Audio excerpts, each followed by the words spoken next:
o Estado deve ter um papel indutor. Como garantir que não exista desvio de finalidade e uso político da máquina pública? Vamos começar pelo Alexandre Barros. Obrigado. Bom dia, obrigado. Não vou repetir tudo. Primeiro, qual é o papel do Estado mais importante? Eu acho que é garantir a liberdade individual. Fazendo isso, ele vai fazer uma coisa que, para mim, é fundamental, que é deixar os pobres enriquecerem.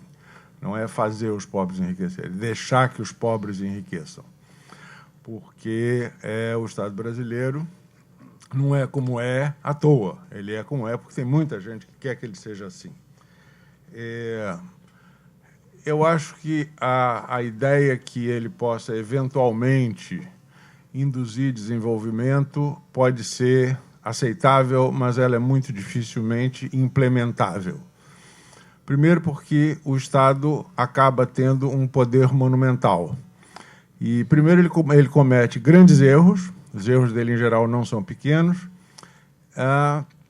e depois ele abocanha todas as outras coisas. Eu vou ficar por aqui, sendo econômico com as palavras, e, à proporção que a gente for avançando, eu vou abordar outros temas.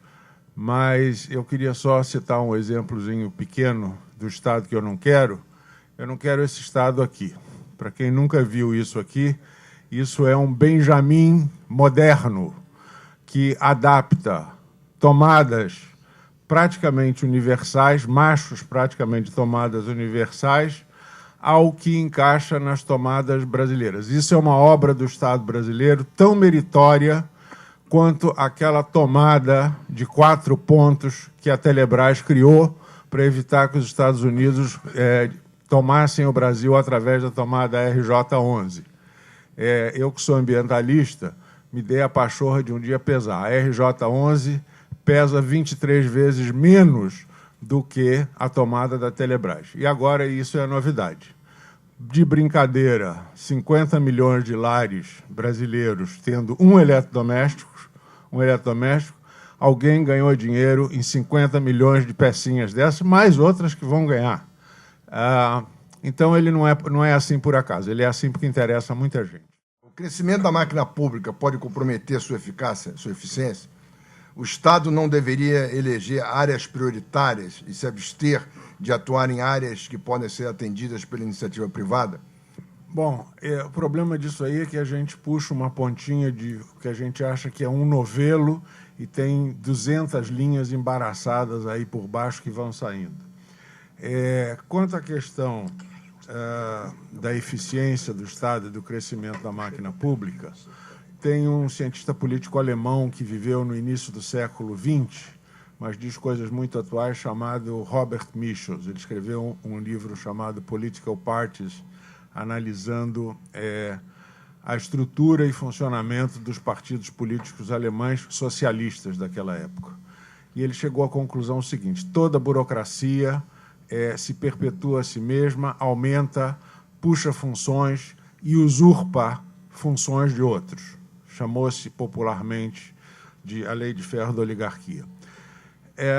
Eu sou um cidadão honorário, quer dizer, honorário não, mas eu sou habitante de Brasília, evito falar mal de Brasília, porque eu não quero que a cidade encha muito, mas eu acho que Brasília teve um efeito muito dramático, sobretudo agora que ela está fazendo 50 anos. Nada a ver com o governador preso, é outra história. Que é o seguinte: a burocracia ficou isolada. A burocracia brasileira hoje paga salários melhores do que os salários de boa parte do setor privado brasileiro. As pessoas dizem, não, mas o salário não é tão alto. Não, mas aí o sujeito recebe 17 salários, tem garantia para isso, financiamento daquilo. Então, é que o Friedman diz que a renda das pessoas não é determinada pelo contra-cheque do fim do mês, é determinada pela expectativa da renda de longo prazo. Os meus vizinhos, todos no prédio que eu moro, trocam de carro a cada 2 anos, porque eles estão garantidos. Até morrer, a viúva vai estar garantida, os filhos vão estar garantidos, porque eles são todos de funcionários públicos, e muitos são de linhagens de funcionários públicos. Linhagem assim: meu avô era funcionário público, meu pai era chefe de gabinete, agora eu sou diretor de não sei o quê. E criou-se agora, quer dizer, o Estado criou para si mesmo uma outra coisa fantástica chamada as carreiras de Estado, que é uma espécie assim, nós somos ainda melhores do que os outros. Então, se encarregam disso aí o Itamaraty, os militares, a Receita Federal, e agora, outro dia, eu vi surpreso aqui no Globo, uma semana atrás, uma convocação de uma assembleia dos médicos do serviço público, também querem virar carreira de Estado. Óbvio, todo mundo agora vai querer virar carreira de Estado. E nós não temos muita maneira de impedir esse negócio, porque o Estado tem essa imensa capacidade de autoperpetuação.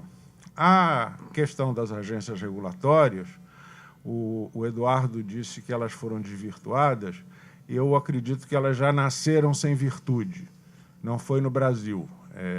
O Jorge Stigler estudou isso exaustivamente e disse o seguinte, olha, as agências regulatórias sempre regulam a favor do produtor e nunca do consumidor por uma questão matemática. Os consumidores são agregados, é mais fácil eles se articularem, e os consumidores são difusos.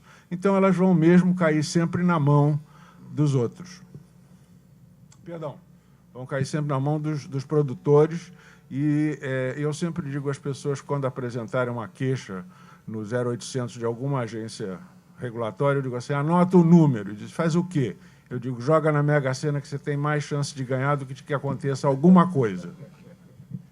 Eu queria lembrar o seguinte, que essa questão dos concursos, o governo contratou 100 mil funcionários por concurso público. O concurso público voltou a ser o grande sonho da classe média brasileira, é o concurso público para bancos e estatais, coisa que tinha desaparecido, né? Então, acho que esse é um sintoma de como o Estado brasileiro cresceu e de como o peso do Estado está aumentando na sociedade. Eu concordo que a história do aparelhamento é importante, mas não é só isso. A burocracia profissional tem um grande poder. Eu participo desde 94 de um esforço, e o engenheiro desse esforço está sentado aqui na mesa, veio a meu convite, o Gilberto Paim, chamado Programa Minerva, que foi uma iniciativa do ministro Roberto Campos de dizer o seguinte, nós precisamos ensinar a burocracia profissional, pelo menos ao topo dela, como é que funciona a economia de mercado. Porque essas pessoas não sabem, elas nasceram em Brasília, dentro de famílias de funcionários públicos, de Banco do Brasil, de Banco Central, Ministério da Fazenda, não têm a menor noção disso. Então, tomam decisões e boa parte das decisões hoje do funcionamento do Brasil não são oriundas necessariamente do Congresso, são oriundas de normas, regras, fiats burocráticos, etc. Então, tomam uma decisão que eu acho natural, sempre foi assim, eu cresci com isso. E aí você quebra 10, 15, 20 mil pequenas empresas pelo Brasil. Então, esse programa tem essa ambição de treinar as pessoas do topo da burocracia para que elas, pelo menos, entendam um pouco de burocracia, de economia de mercado. Nós já treinamos em 12, 13 anos mais de 400 pessoas, são os minervistas. Tem um resultado, é o resultado que qualquer país que dá uma bolsa de estudo sabe. Você aproveita 60%, 25% você aproveita mais ou menos, o resto não sai de lá convencido. Mas é uma coisa que tem funcionado, está crescendo, porque a nossa crença é que o aparelhamento veio um pouco exagerado agora, mas a força da burocracia profissional é imensa e o seu isolamento em Brasília é dramático para todos nós.